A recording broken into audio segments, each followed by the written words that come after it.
Bonjour à tous, bienvenue sur Babaland. Aujourd'hui, première vidéo de la série Yugi Chill. Dans cette série, je vais faire la présentation de deck fun qui vont permettre de jouer entre amis, sans avoir à craindre de se retrouver avec un board en face full negate qui nous empêcherait entièrement de jouer. Pour cette vidéo, je me suis donc intéressé au deck Vitesse Roid. Ici, je vais donc vous présenter les 40 cartes du main deck, les 15 cartes de l'extra deck, ainsi que 8 cartes qui pourraient venir renforcer le deck. Premièrement, nous retrouvons donc 22 monstres Vitesse Roid. Tous en 3 exemplaires, sauf un, étant donné qu'il est limité à 1. Ensuite, nous retrouvons 6 magies, 2 pièges. À côté, j'ai décidé d'incruster un monstre en 3 exemplaires, une magie en 3 exemplaires, ainsi que 2 pièges, chacun en 2 exemplaires. En premier, je vais donc vous présenter Terror Top Vitesse Roid. Cette carte a été limitée à 1 exemplaire, elle nous permet de l'invoquer spécialement lorsque nous ne contrôlons aucun monstre. Lorsqu'elle est invoquée normalement ou spécialement, elle va nous permettre d'aller chercher un monstre Vitesse Roid depuis notre deck et l'ajouter à notre main. Cette carte nous permet donc de commencer à lancer notre jeu. Grâce à elle, on pourra avoir les cartes qu'il nous faut de façon à continuer la partie. En deuxième, nous retrouvons donc la machine de billes Vitesse Roid. Lorsqu'elle est invoquée normalement, elle va nous permettre d'aller aussi récupérer un monstre Vitesse Roid et de l'ajouter à notre main. Attention, si on utilise cet effet, nous ne pouvons plus invoquer spécialement que des monstres vents. Son effet aussi pendule lui permettra, si un monstre qui est en défense se fait attaquer par un monstre de l'adversaire, de le changer en position d'attaque et de le rendre indestructible au combat, même si cette carte quitte le terrain. Pour continuer sur les monstres non synthoniseurs, nous retrouvons donc le double yo-yo Vitesse Roid. Cette carte, lorsqu'elle est invoquée normalement, va nous permettre de récupérer un monstre Vitesse Roid de niveau 3 ou moins depuis notre cimetière et de l'invoquer spécialement, nous permettant ainsi de partir sur des synchronisations. A côté, nous retrouvons le monstre Chevalet Chasse Vitesse Roid. Lorsqu'il est invoqué normalement, il va nous permettre d'invoquer spécialement un monstre Vitesse Roid depuis notre main. De plus, il possède un effet lorsqu'il est au cimetière, sauf le tour où il y a été envoyé. Nous pouvons donc le bannir pour envoyer un monstre Vitesse Roid depuis notre deck au cimetière. La suivante est Taquer ton board Vitesse Roid. Nous pouvons l'invoquer spécialement de la main si nous contrôlons un monstre vent. En plus de cela, nous pouvons la sacrifier pour invoquer spécialement un monstre synthoniseur Vitesse Roid depuis notre deck. Toutefois, si nous faisons ça, nous ne pouvons plus que faire des invocations spéciales de monstres vent. Passons maintenant au monstre synthoniseur. Le premier est Dugden Daiko Vitesse Roid. Ce monstre n'a seulement qu'un effet du cimetière, il nous permet en le bannissant de réinvoquer un autre monstre synthoniseur, lui exclu, depuis notre cimetière ou notre main, sur le terrain. Le second est Voix Turbo Vitesse Roid. Celui-ci nous permet de l'invoquer spécialement si nous contrôlons un autre monstre vent. Nous pouvons aussi le bannir du cimetière ainsi qu'un autre monstre Vitesse Roid, afin d'augmenter l'attaque de tous les monstres vents que nous contrôlons actuellement sur le terrain de 800. Le dernier monstre synthoniseur que nous utilisons est le dé à l'œil rouge Vitesse Roid. Lorsqu'il est invoqué normalement ou spécialement, il permet de cibler un autre monstre Vitesse Roid et de transformer son niveau entre 1 et 6, ce qui nous permet d'accéder à un grand nombre de synchros. Son effet est d'ailleurs utilisable plusieurs fois par tour, nous pouvons donc en abuser. Passons maintenant aux magies. La première est Drift Rapide. C'est une magie jeu rapide qui pourra donc être utilisée depuis notre main en chaîne à un effet d'un adversaire ou pendant le tour de l'adversaire. Elle nous permet, si nous contrôlons seulement un monstre synthoniseur, d'invoquer spécialement un monstre Vitesse Roid de max niveau 4 depuis notre deck. Attention toutefois, lorsque le monstre sera invoqué spécialement, aucun joueur ne pourra utiliser d'effet. Nous ne pouvons donc pas utiliser l'effet du dé à l'œil rouge Vitesse Roid lorsqu'il est invoqué, ainsi que d'autres effets possibles. La deuxième magie est Récupération de vitesse. Elle nous permet de réinvoquer un monstre Vitesse Roid depuis notre cimetière. Lorsqu'elle est au cimetière, nous pouvons la bannir pour récupérer un monstre Vitesse Roid depuis notre cimetière à notre main. Cet effet est lui aussi utilisable plusieurs fois par tour, ce qui nous permettra d'enchaîner plusieurs combos. La seule piège Vitesse Roid que nous jouons est le Dupli Portail Vitesse Roid. Son effet sur le terrain est de bannir un monstre vent depuis notre cimetière, puis de cibler une carte contrôlée par l'adversaire et la renvoyer à la main. Son effet du cimetière, utilisable une seule fois par duel, est de la bannir en ciblant un monstre Vitesse Roid qui a minimum 2 niveaux. Nous allons donc réduire le niveau du monstre de 1 et invoquer le Dupli Portail comme un monstre synthoniseur, machine et vent de niveau 1 avec 0 d'attaque, 0 de défense. Il n'est alors pas considéré comme une carte piège. Le monstre que nous avons ajouté est Mariam, véritable Dracophénix. Il peut s'invoquer spécialement depuis notre main en détruisant des monstres depuis le terrain et la main, dont minimum un monstre vent. De plus, si les 2 monstres détruits ont été des monstres vent, elle permettra de bannir les 4 premières cartes du deck de l'adversaire. La magie que j'ai rajoutée est Plume de Guldo. Elle nous permet, en ciblant 2 monstres vents depuis notre cimetière et une carte sur le terrain de l'adversaire, de renvoyer les 2 monstres vents dans notre deck et la carte dans la main de l'adversaire. Pour les pièges, nous avons mis 2 fanions de la Révolution. Cette carte permet, lorsque une ou plusieurs cartes que nous contrôlons sont détruites par un effet de carte ou au combat, d'ajouter un Vive la Liberté depuis notre deck ou cimetière à notre main.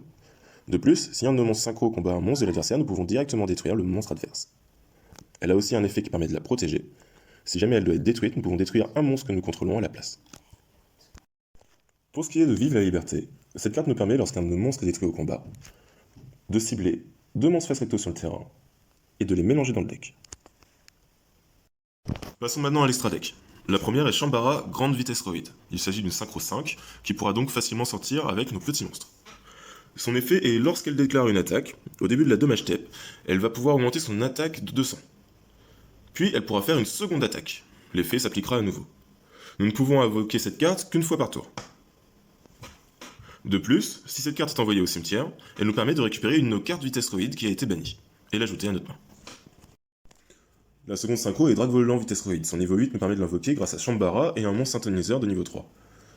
Lorsqu'il est invoqué par synchronisation, nous pouvons détruire toutes les autres cartes sur le terrain, ou alors annuler les effets des cartes face recto contrôlées par notre adversaire. Lorsqu'elle est envoyée au cimetière, elle permettra de récupérer un monstre Vitesse Roid depuis notre deck et l'ajouter à notre main. Hormis les monstres synchro Vitesse Roid, j'ai décidé d'ajouter d'autres cartes à l'extra deck, comme celui-là, le guerrier de poussière d'étoiles. Pour l'invoquer, il nous faut un monstre synchro synthoniseur que nous verrons juste après, le lancer cupide, ainsi qu'un monstre synchro. Son effet est le suivant: lorsque l'adversaire va invoquer un ou plusieurs monstres, je pourrai le sacrifier pour annuler l'invocation et détruire les cartes. Dans ce cas-là, hormis si son effet a été annulé, durant l'endphase, je pourrai le réinvoquer sur le terrain. Lorsque cette carte est envoyée au cimetière par une carte de l'adversaire, je pourrai réinvoquer un monstre guerrier synchro de max niveau 8 depuis mon deck, depuis mon extra deck, comme celui-ci ou celui-là. Comme je viens de vous le montrer, nous avons aussi mis le guerrier d'assaut de poussière d'étoiles. Lorsqu'il est invoqué par synchronisation, on peut invoquer un monstre robot depuis notre cimetière, ça ne nous servira pas dans ce deck. Par contre, il est perce défense. Lorsqu'il attaque un monstre, les dégâts seront infligés à l'adversaire même si celui-ci est en défense. Pour ce qui est du chevalier de fleurs, nous ne pouvons pas l'invoquer dans ce deck, hormis avec l'effet de guerrier de poussière d'étoiles. Il a un effet qui lui permet d'annuler une magie ou une piège. La carte synchro qui va nous permettre d'invoquer le guerrier de poussière d'étoiles est le lancer cupide. Lorsqu'elle est invoquée, je vais pouvoir soit augmenter, soit diminuer son niveau du synthoniseur avec lequel nous l'avons invoqué. De plus, si elle est utilisée pour invoquer un monstre synchro, nous allons faire perdre à l'adversaire des points de vie égaux au niveau du monstre qui a été invoqué x 100. Au-delà de ça, si elle est utilisée comme pour une synchronisation, nous pouvons aller chercher un monstre de max niveau 8 avec 600 de défense depuis notre deck. Toutefois, cela ne sert pas dans ce deck. La X6 du deck en 2 exemplaires est l'oiseau totem. Il peut être invoqué avec 2 monstres de niveau 3, vent, et son effet est le suivant: si une carte magie ou piège est activée par notre adversaire, nous pouvons annuler l'activation en détachant 2 matériels. Si cette carte n'a pas de matériel, elle va perdre 300 attaques. Pour finir, nous avons ajouté le monstre lien Géonateuse Transversion. Si cette carte est liée, elle va permettre de la protéger, elle et les cartes qui lui sont liées, de la destruction. De plus, son effet qui est vraiment intéressant, étant donné qu'elle pointe une zone sur le terrain adverse et une zone sur notre terrain, sera, si ces 2 zones sont occupées, d'échanger les monstres. Pour les combos, en fait, le but va être d'invoquer des monstres qui vont nous permettre de récupérer Taketomborg. Les monstres sont donc Terror Top et Machine Head. Une fois que nous avons récupéré Taketomborg dans notre main, nous pourrons l'invoquer spécialement étant donné que nous contrôlons déjà des monstres vents. Une fois qu'il y est, nous allons le sacrifier et pouvoir invoquer un de nos synthoniseurs. Que ça soit le Voix Turbo, le Denden ou l'œil. L'œil sera plus polyvalent étant donné qu'il nous permettra de changer le niveau de l'autre monstre, mais globalement ça va nous donner accès à un large panel, jusqu'au niveau 7. Si nous avons la machine à billes, le mieux est d'invoquer Denden, de façon ensuite à pouvoir spé Shambara, et si nous avons réussi à envoyer un autre monstre synthoniseur tel que Voix Turbo ou l'œil, ce qui nous permettra de le réinvoquer de façon à obtenir le Drac Volant. D'ailleurs, ceci ne marche pas avec l'œil, mais seulement avec le Voix Turbo. Au cours de la partie, si nous voulons invoquer le guerrier de poussière d'étoiles, il nous faudra les cartes suivantes. Par exemple, nous pourrons avoir le double yo-yo alors que nous avons déjà un œil dans le cimetière. De cette manière, nous faisons double yo-yo, invocation œil, effet de l'œil, faire passer double yo-yo au niveau 3 de façon à pouvoir invoquer le lancer cupide. Puis, si nous avons un Denden au cimetière, il nous permettra de réinvoquer l'œil. Et si nous avons le Speed Recovery, donc récupération de vitesse, nous pourrons réinvoquer à ce moment-là le double yo-yo. Ensuite, nous faisons Shambara.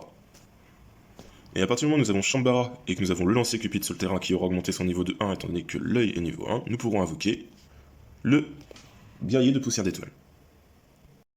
Cette combo est un peu compliquée à sortir, c'est plus une combo de milieu de jeu, mais elle n'est pas impossible, loin de là. De toute façon, vous aurez déjà le temps de clean le board adverse grâce au drag volant, d'avoir fait d'énormes dégâts avec le Shambara, surtout s'il a été boosté avec la voiture turbo, étant donné que du coup il passera une attaque de 2800, boosté 2 fois de 200, donc première fois attaque à 3000, deuxième fois attaque à 3200. Ce qui est souvent suffisant pour apporter le létal avec un autre monstre à côté. Afin de booster ce deck, je vous propose les cartes suivantes. La première est joueur de flûte Fukimodoshi Vitesroid. Lorsqu'il va être invoqué normalement ou spécialement, il nous permettra pour tous les monstres vents, hormis lui que nous contrôlons, de dévoiler une carte au-dessus de notre deck et d'en ajouter une à notre main. De plus, lorsque cette carte est au cimetière, nous pouvons la bannir pour cibler un monstre sur notre terrain et baisser son niveau de 2, ce qui nous permettra de plus facilement accéder à nos synchros.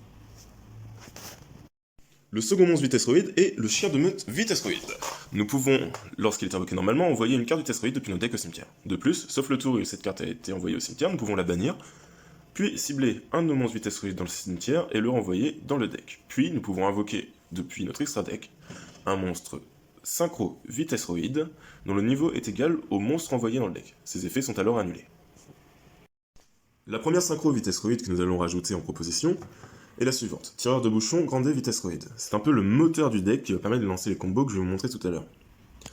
Cette carte permet, lorsqu'elle est invoquée par synchronisation, d'avoir accès à un des deux effets suivants. Ajouter une magie au piège Vitesroid depuis son deck à sa main, ou alors invoquer spécialement les deux cartes qui ont servi à l'invoquer par synchronisation. Ce qui permettra de relancer les combos comme nous le verrons tout à l'heure. Lorsqu'on utilise un de ces effets, nous ne pouvons alors plus invoquer spécialement que des monstres vents jusqu'à la fin du tour. La seconde synchro Vitesroid que nous allons ajouter est motocycliste L-Clair Grande Vitesroid.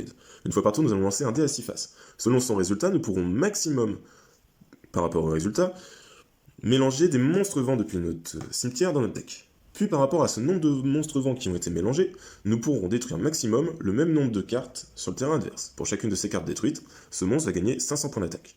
Pendant le tour adverse, durant sa main phase, nous pouvons en effet rapide sacrifier cette carte pour invoquer deux monstres synchro vents de niveau 7 depuis notre extra deck. Pour les magies, nous retrouvons la jeu rapide Roue Vitesroid. Cette carte, lorsqu'elle est utilisée, nous permet de lancer un dé.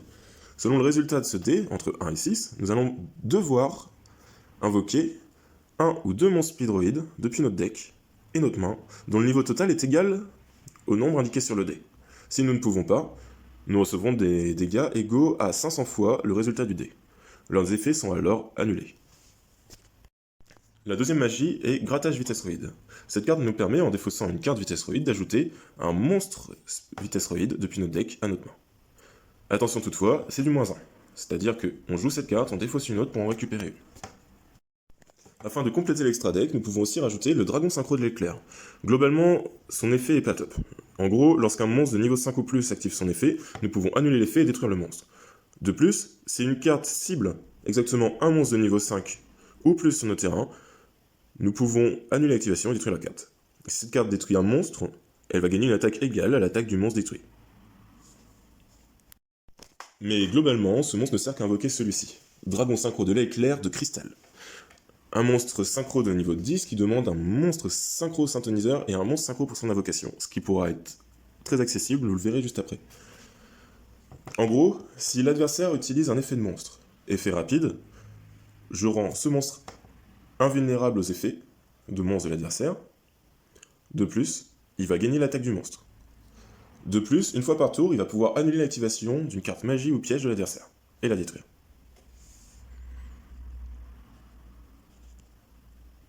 Si cette carte est envoyée par une carte de l'adversaire au cimetière, nous pouvons aussi ajouter un monstre vent depuis notre deck à notre main.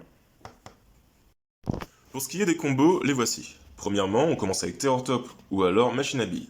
Effet, on va rechercher Taketomborg. Effet Taketomborg, on le spé. Sacrifice pour invoquer le dé. Effet du dé, on s'arrange pour que le Terror Top passe au niveau 2, ou alors sinon, si c'est la machine de billes, on la laisse comme elle est. Synchro, et on spé le tire-bouchon Vitesroid. Effet, on va réinvoquer le dé et le deuxième monstre. Effet du dé, on fait passer l'autre monstre niveau 6, de façon à pouvoir faire une synchro 7. Synchro 7, on invoque le dragon de l'aile de l'éclair. Puis, étant donné que le tire-bouchon Vitesroid est un monstre synthoniseur et synchro, et que le monstre dragon synchro de l'éclair est en synchro, nous allons pouvoir faire synchronisation pour invoquer le dragon synchro de l'éclair de cristal.